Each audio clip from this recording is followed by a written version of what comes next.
Hello, Transracial adoption community. My name is Pugs, and I run the Identity Transracial Adoptee Experiences blog and website, as well as the fledgling YouTube channel of the same name. Today, I wanted to talk to you about a term that was new to me that I recently came across. And even though this term is new to me, it encompasses much of how I've learned and am still learning to embrace my identity as a transracial adoptee. It's a term that builds on the previous vlog entry about the word real and what that means to the adoption community and especially to the transracial adoption community. And this term that I came across is hybridity. And I found this term in an essay by Lydia Anchisi, who's a Korean woman who was adopted by an Italian family. And the essay is entitled One, No One, and 100,000 on being a Korean woman adopted by European parents. And it's included in this book, The Intersectional Approach, Transforming the Academy Through Race, Class, and Gender. And it's edited by Michelle Tracy Berger and Kathleen Guidros. So in my previous vlog and previous blog entries, I talked and wrote about how I often feel like I'm not part of any particular group. That I often feel like I'm on the outside. For instance, I'm culturally white, but I'm not white. I look Asian, but I'm not Asian. I'm part of my family, but I am nothing like my family.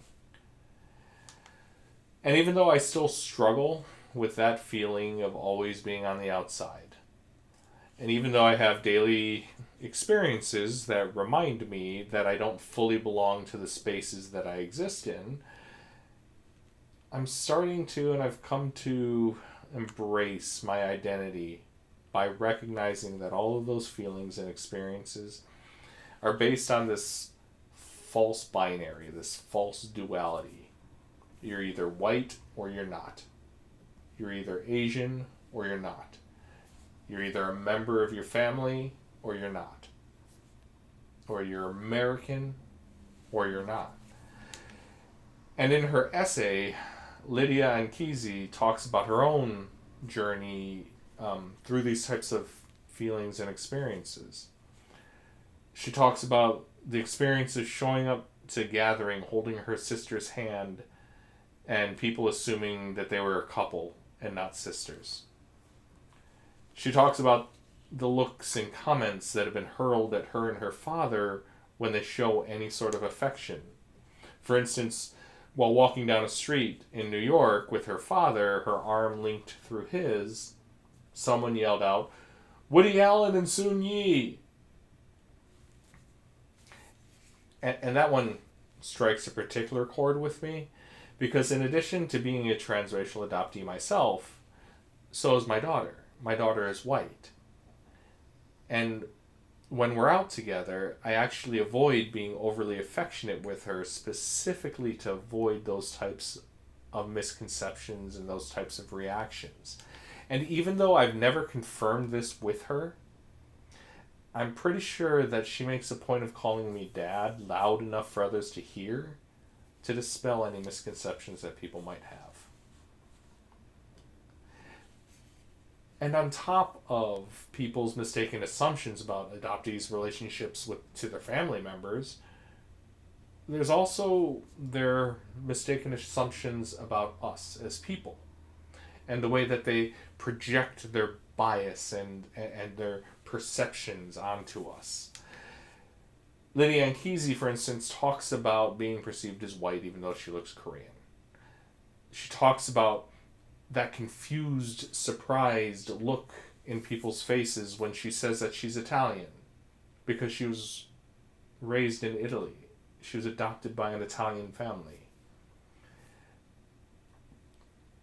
The perplexed looks that she gets from her students when they first walk into her classroom, and instead of seeing what they think Lydia and Kesey, who teaches Italian language and culture, should look like, they see her.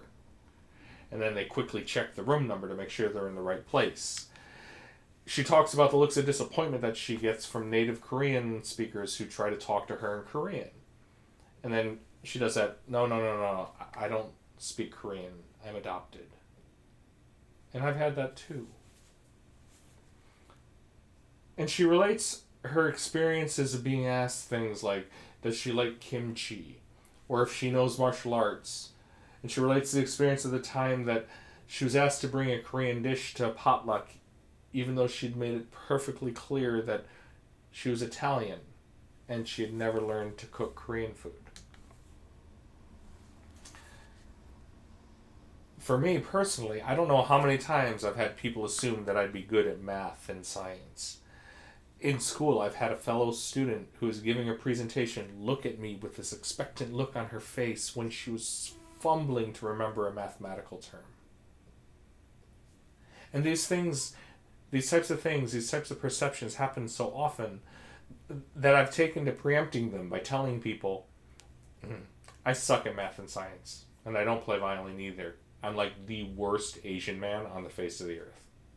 But I do know Kung Fu. But even within martial arts, there are those perceptions. I've had people ask me questions before a class, assuming that I was an instructor and not a fellow student. And all of these examples, Lydia and Kesey's examples and my examples, they're common in theme across all transracial adoptees. We are all perceived through that same binary lens. And it is only in rejecting that false duality, that false binary, that I've started to embrace my identity and become more comfortable with who I am, in spite of being constantly told and repeatedly told that I don't quite belong. It is in recognizing this hybridity of my identity that I've been able to begin to recognize the gifts that it gives me. Recognize the complex but ultimately empowering nature of being a mix of many things. Not simply this thing or that thing. And hybridity is the result of intersectionality. I am the intersection of a multitude of experiences, and that gives me a perspective and an understanding of the world that is powerful and empowering. I experience the world as a white person and as a person of color. I mean, I was raised in this country and I have experiences of being an immigrant. I am part of my family and I have experiences that they can never understand or relate to.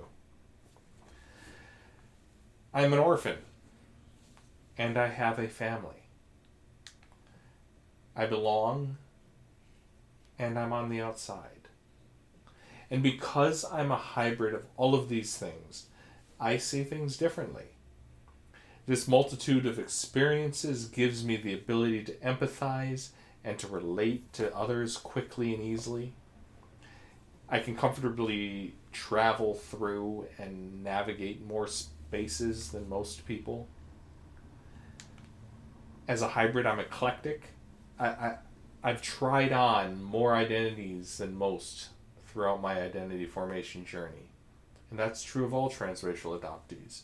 We try on a lot more identities than the average person, which gives us this greater breadth and depth of experiences, talents, abilities, stories to tell. So embracing my hybridity means that I can shake off cultural expectations more easily than others. I mean, I have more leeway in being different. I mean, I excel at being different. I'm good at it. I'm more comfortable with being different because I've been different my entire life. But at the same time, it's hard.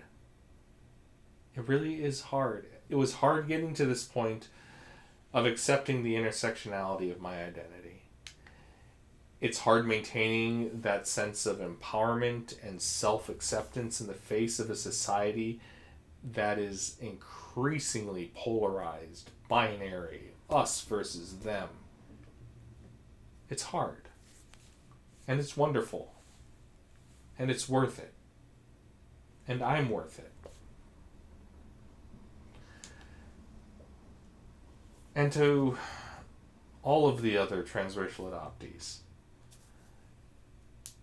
all of the transracial adoptees out there who are struggling through this self-acceptance, who are struggling to find and embrace their hybridity, you're not alone. Reach out and find others who are on the same path, or maybe who are further along on their journey. But just remember that you're not alone. And I truly, truly hope this helps.